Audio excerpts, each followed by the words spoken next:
Parlons bien, parlons force. Aujourd'hui, on va analyser une méta-analyse qui a regroupé 24 études portant sur la force. L'objectif était de comparer la vitesse concentrique du mouvement. C'est le moment où les insertions tendineuses des muscles se rapprochent, quand le muscle se contracte de manière concentrique. C'est-à-dire quand on remonte au squat, quand les bras viennent vers nous lors d'un tirage, quand on pousse le poids au développé couché. Ce qui les intéressait, c'était le tempo. Certaines personnes n'hésitent pas à rebondir et bouger le poids le plus vite possible, tandis que d'autres parlent de contrôler la rep, même le faire un peu lentement s'il le faut. Ainsi, les scientifiques ont séparé les études en deux groupes. Celles où les personnes mettaient moins de 2 secondes pour effectuer la répétition concentrique et celles où les personnes mettaient soit plus de 2 secondes, soit retenaient délibérément la remontée. Le constat, les personnes qui essayaient de bouger vite la barre avaient gagné plus de force. On le sait depuis les années 60, depuis les écrits de Zalesky sur la force. Il existe 3 méthodes pour gagner de la force. La première, c'est les efforts maximaux. Soulever très lourd. Ça va varier selon les auteurs entre 90, 95 ou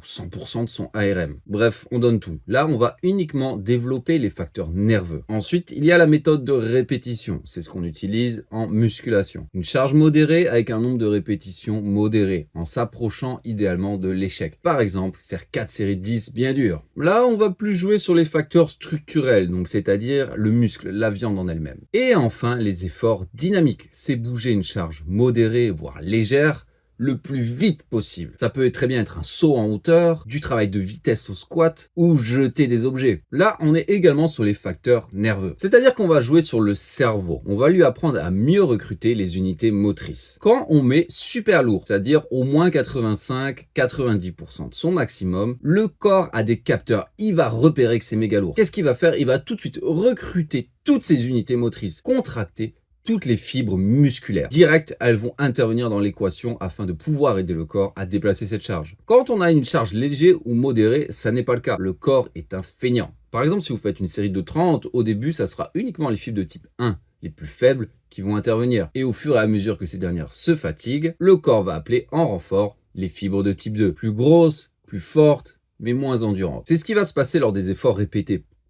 Aussi sur une série de 12. Les premières répétitions, toutes vos fibres ne sont pas recrutées. Mais sur la fin de la série, lorsque ça devient vraiment dur, oui, là, toutes le sont. Et enfin, pour les efforts dynamiques, là, quand on veut appliquer une intention de vitesse maximale, quand on veut projeter, quand on veut lancer, quand on veut se déplacer le plus vite possible, ok, la charge est légère, mais cette intention de le faire avec une force, une vitesse maximale, va faire que le corps va quand même recruter toutes les fibres musculaires. Et ça, on le savait également par exemple dans les écrits de Christian Thibaudeau, avec sa théorie et application des méthodes modernes de force et de puissance. Très bonne lecture. Là, on apprend même que lors des efforts dynamiques, il va se passer un recrutement inverse des fibres nerveuses. Les fibres de type 2 vont même être recrutées avant, très légèrement, à hauteur de quelques microsecondes, les fibres de type 1. Il nous recommandait déjà également à l'époque de faire sa portion concentrique du mouvement le plus vite possible. Car oui, déjà recruter toutes les fibres musculaires, ça va créer un stimulus bien plus important pour le cerveau ou pour les muscles. Mais de plus, ça va apprendre au corps à recruter plus vite ses muscles et à les recruter plus fort, c'est-à-dire atteindre un pic de contraction maximale plus élevé. En bref, à force, vous serez plus rapide, plus explosif, et plus fort. À l'inverse qu'on a pu observer avec les études où on retenait la portion concentrique, on apprend au cerveau à se retenir, à en garder sous la bride. Il ne peut pas exprimer son plein potentiel et les gains de force sont beaucoup plus moindres. Sachant qu'en plus le recrutement moteur, c'est-à-dire quels muscles vont être impliqués à quel degré, risque de changer également. Bon, top pour la force. Même si c'est ultra méga lourd et que la barre ne va pas bouger vite, il faut essayer de la bouger le plus vite possible. Et si c'est moins lourd, qu'on domine chaque rep, qu'elle bouge vite, avec confiance et contrôle. Ok, excellent. Et pour le muscle, qu'est-ce que j'en pense? La même chose. Cependant, il faut nuancer. Ce qui est le plus important avant tout pour la création musculaire, c'est la tension musculaire. Il faut s'assurer que c'est le muscle qui reçoit un stimulus et que ce soit le bon muscle. Alors c'est moins gênant quand on fait un exercice d'isolation, mais vous imaginez bien que si vous faites du leg extension tellement vite et fort que vous utilisez un balancier et que ça rebondit dans tous les sens, c'est pas ouf. On le sait déjà, par exemple dans le livre dans lequel je vous ai parlé juste avant, que les contractions excentriques participent énormément à la construction musculaire. Elles sont même encore plus efficaces pour la construction musculaire que le concentrique. Il faut essayer quand même de garder de la tension sur le muscle lors de l'excentrique, par exemple la descente au squat. Peut-être même ralentir un tout petit peu, par exemple faire 2 secondes de descente sera optimal pour la prise de muscle. À l'inverse, au concentrique, on va essayer de le monter le plus vite possible, mais en gardant la tension sur les bons muscles. C'est-à-dire, prenons l'exemple par exemple du développé couché. Si vous poussez la barre tellement vite et fort à tout prix, en ignorant la technique qui vous permet de bien recruter les pectoraux et que du coup, le stress musculaire se déplace des pectoraux vers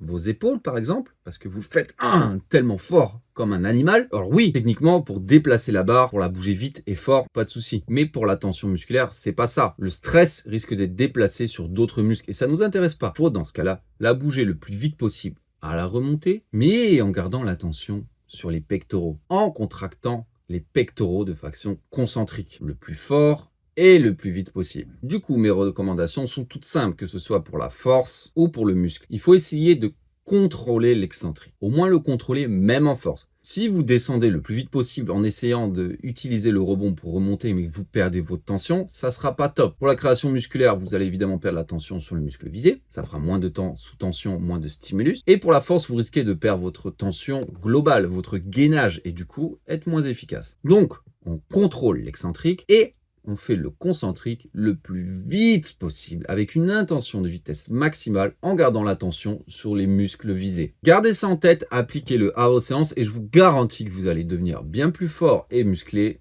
plus rapidement. Est-ce que vous avez déjà essayé de soulever comme ça ou au contraire lentement? Dites-moi ce que vous en avez pensé. Est-ce que ça a apporté à votre entraînement? N'hésitez pas à me le dire en commentaire. Tout commentaire booste l'algorithme.